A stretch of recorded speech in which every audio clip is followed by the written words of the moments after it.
देखिए, जनता से मैं यही कहना चाहता हूँ कि आप सभी लोग अधिकारी को जितना प्रेम देते हैं, मुझे लगता है यहाँ इसके अलावा यहाँ किसी को प्रेम मिलता होगा। और आप सभी के सहयोग और समर्थन का परिणाम था कि हमारा मनोबल ऊँचा रहा और हम लोग कार्य करते रहे। क्योंकि अंत में जो शासन की मंशा है कि जन कल्याण अच्छा होना चाहिए और साथ में शिकायतों का निस्तारण गुणवत्तापूर्ण समयबद्ध तरीके से होना चाहिए, हम लोगों ने वो करने का प्रयास किया।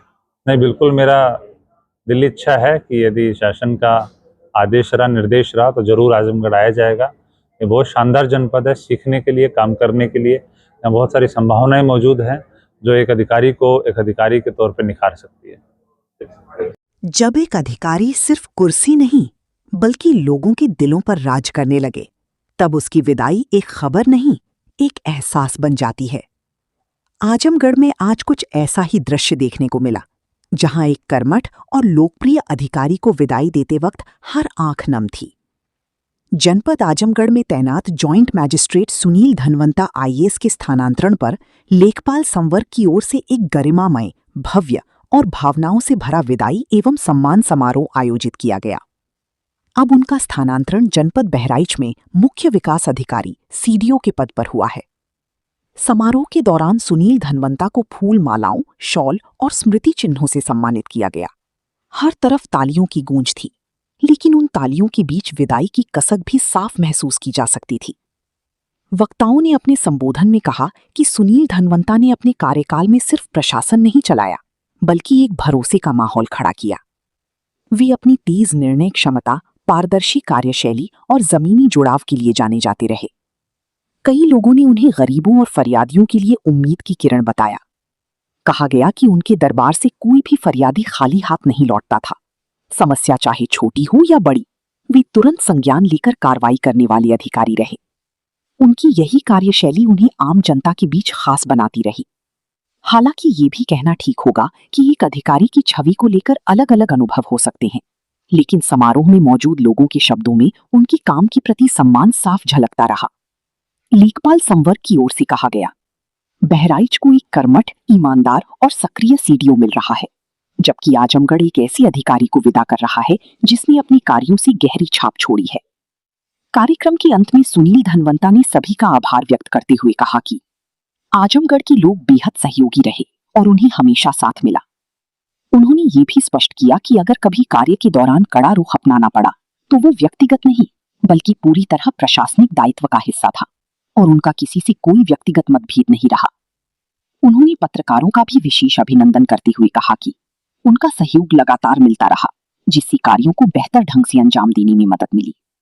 इस अवसर पर राकेश यादव, तहसील सदर अध्यक्ष अनूप दुबे, अमित कुमार, प्रमोद सरोज, राजकुमार सोनकर, पूर्व अध्यक्ष लेखपाल तहसील सदर, हरेंद्र यादव, कानूगो, रामाश्रय यादव, सुनील कुमार, अमित यादव, विपिन कुमार और सर्वेश यादव सहित बड़ी संख्या में लोग मौजूद रहे। विदाई के अंतिम क्षणों में माहौल पूरी तरह भावुक हो गया। लोगों ने नम आंखों से उन्हें विदा किया और उनके उज्जवल भविष्य की कामना की। आजमगढ़ ने एक अधिकारी को विदा जरूर किया है, लेकिन उनके काम और उनकी पहचान लंबे समय तक यहाँ के लोगों के दिलों में जिंदा रहेगी।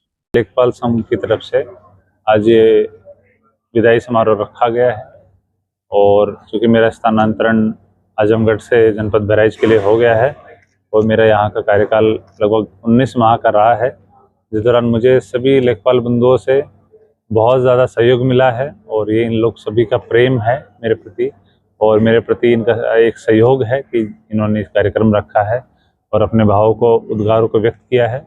इसके लिए मैं समस्त लेखपाल संघ का, समस्त कर्मचारीगण का, उपस्थित यहाँ पे गणमान्य लोगों का, मीडिया के बंधुओं का जो बड़ी संख्या में उपस्थित हुए हैं, उनका बहुत बहुत आभार व्यक्त करता हूँ और उनको साधुवाद देता हूँ कि ऐसे कार्यक्रमों से अधिकारी का मनोबल बढ़ता है और वो और अच्छा काम करने के लिए प्रेरित होता है। सर, जिस तरह से आपने लोगों को काम करने का तरीका बताया और एक सही राह दिखाया लोगों को, तो क्या कहना चाहिए? हमारे कार्यकाल में हमने प्रयास किया है कि जो सिस्टमेटिक जो चुनौतियां हैं, सिस्टमेटिक जो सुधार हैं वो किए जाएं, क्योंकि व्यक्ति आधारित सुधार कई बार व्यक्ति के जाने से खत्म हो जाते हैं। हमने राजस्व विभाग में इस दौरान खतौनी के माध्यम से हो, चाहे जन शिकायत हो, IGRS हो, या फिर जो भी नक्शा संशोधन हो, कोर्ट के केसेस हों, हर प्रकार से हमने सिस्टमेटिक सुधार लाने का प्रयास किया है और जो कर्मचारीगण हैं उनको प्रेरित करते हुए और सब लोग का समन्वय बनाते हुए हम लोगों ने जनता की जो शिकायतें हैं उनका निस्तारण करने का प्रयास किया है। और मैं इसके लिए फिर से आज समस्त लेखपाल बंधुओं का, समस्त राजस्व परिवार के सदस्यों का आभार व्यक्त करता हूं कि आप लोगों ने मुझे इस दौरान बहुत कुछ सिखाया है और उसी का परिणाम है कि हम लोगों ने अच्छा काम किया। सर 19 महीना आजमगढ़ में रहे हैं, जनता से क्या कहना चाहेंगे सर? देखिए, जनता से मैं यही कहना चाहता हूँ कि आप सभी लोग अधिकारी को जितना प्रेम देते हैं, मुझे लगता है यहाँ इसके अलावा यहाँ किसी को प्रेम मिलता होगा। और आप सभी के सहयोग और समर्थन का परिणाम था कि हमारा मनोबल ऊंचा रहा और हम लोग कार्य करते रहे, क्योंकि अंत में जो शासन की मंशा है कि जन कल्याण अच्छा होना चाहिए और साथ में शिकायतों का निस्तारण गुणवत्तापूर्ण समयबद्ध तरीके से होना चाहिए, हम लोगों ने वो करने का प्रयास। सर क्या लगता है कि वहाँ बहराइच में गए हैं, फिर दोबारा आजमगढ़ आने की? नहीं, बिल्कुल मेरा दिली इच्छा है कि यदि शासन का आदेश रहा, निर्देश रहा, तो जरूर आजमगढ़ आया जाएगा। ये बहुत शानदार जनपद है, सीखने के लिए, काम करने के लिए यहाँ बहुत सारी संभावनाएं मौजूद हैं जो एक अधिकारी को एक अधिकारी के तौर पे निखार सकती है।